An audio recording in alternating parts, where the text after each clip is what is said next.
Hey, what's up, you guys? Today we're going to be working on the Subaru Impreza, the Outback Sport, or the Impreza wagon, whatever you want to call it. So I installed some spacers, trying to get some clearance on the rear tires, as you can see here.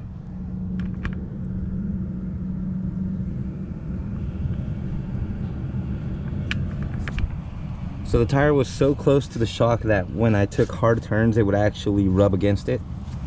Put 1-inch spacers in it to try and fix that problem, but I also did it to the front.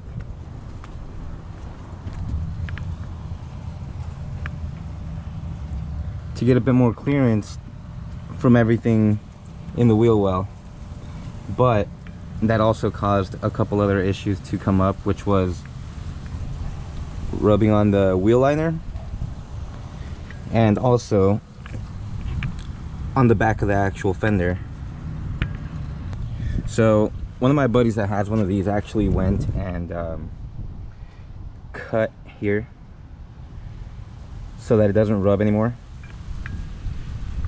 and I think that's what I want to do too, because one, it looks cool as shit, and two, when I do take it off-roading, any movement while I'm turning, any up and down motion of the wheel, it's just going to get pushed against the metal, and that could cause a blowout. So it's something you don't want while you're off-roading, so it's just better to cut things and make things fit properly.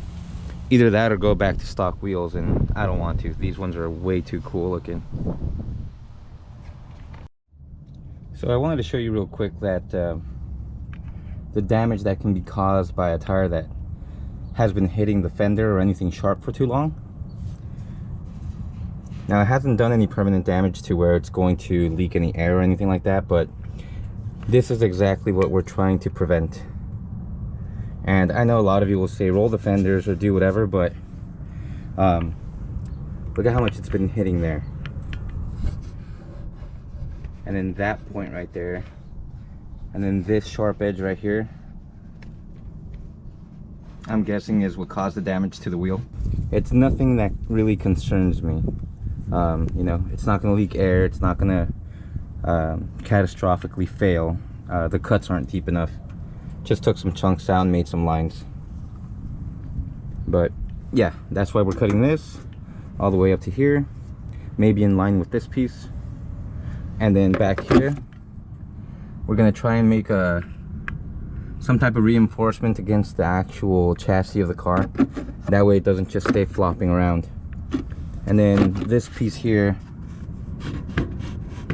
we may also cut this edge off, because when you go off-roading, you know, the tire is going to be jumping up and down. It's going to be hitting anything that it can, anything that's sticking out. So we just want to get rid of that before it happens.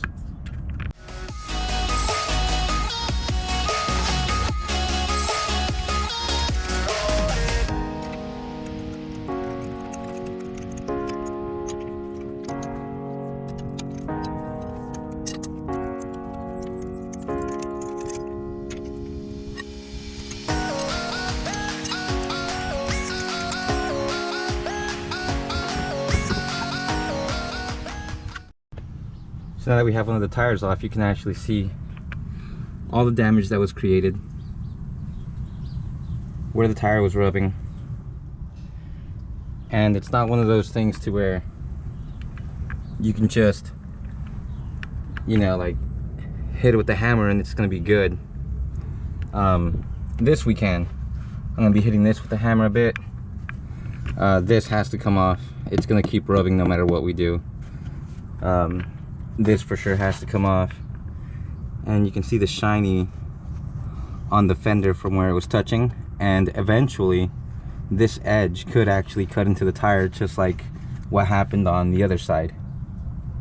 So I know a lot of you say, you know, you can do other things to keep the fenders intact, but for the kind of stuff that I'm going to be doing with the car, I'd just rather cut the fender now and not worry about it.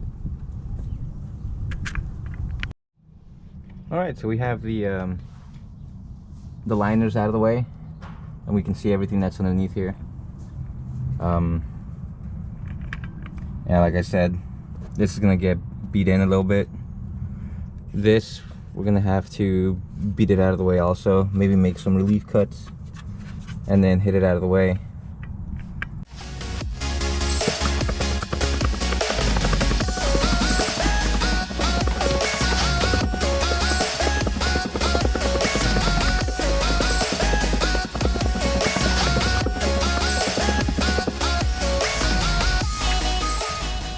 Alright, so for this next part, we're going to cut a couple slits in here so we can make it easy on ourselves to bang that over to the side.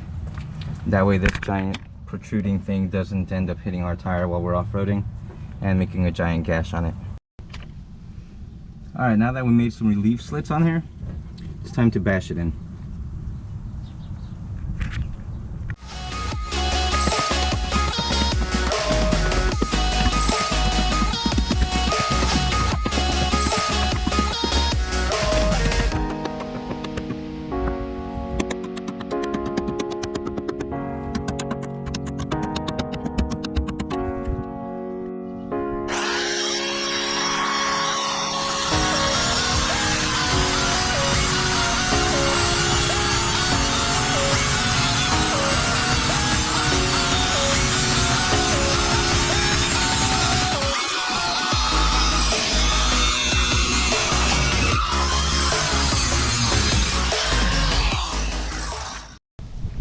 So you're going to end up with an edge like this. Just go ahead and grind all that crud off. This edge we're going to hammer in. That way it doesn't stick out and the tire can't grab onto it. And yeah, we should be good to go to bolt it back on and see what it looks like.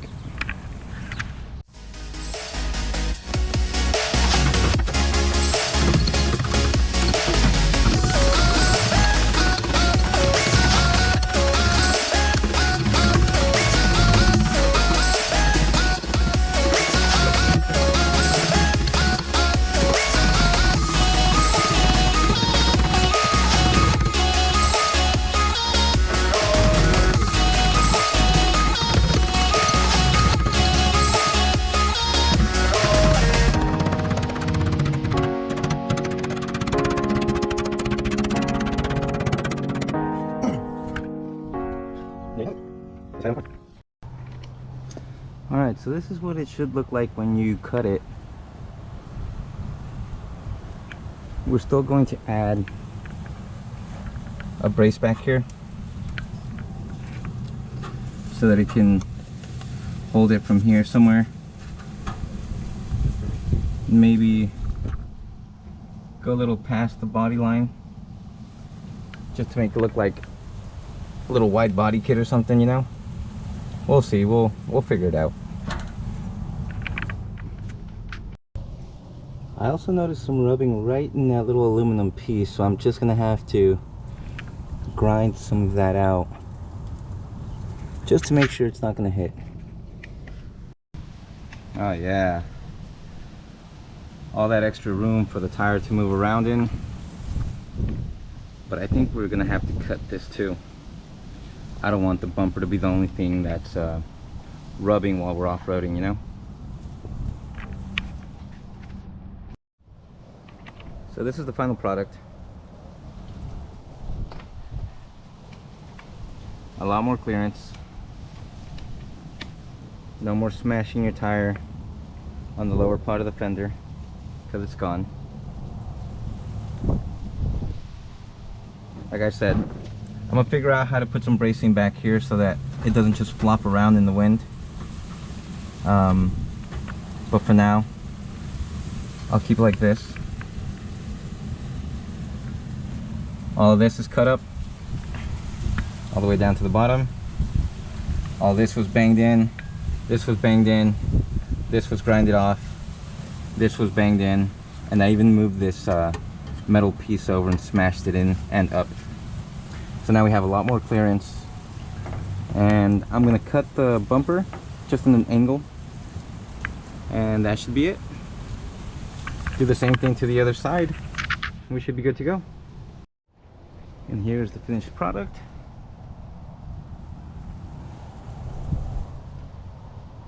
No more rubbing issues.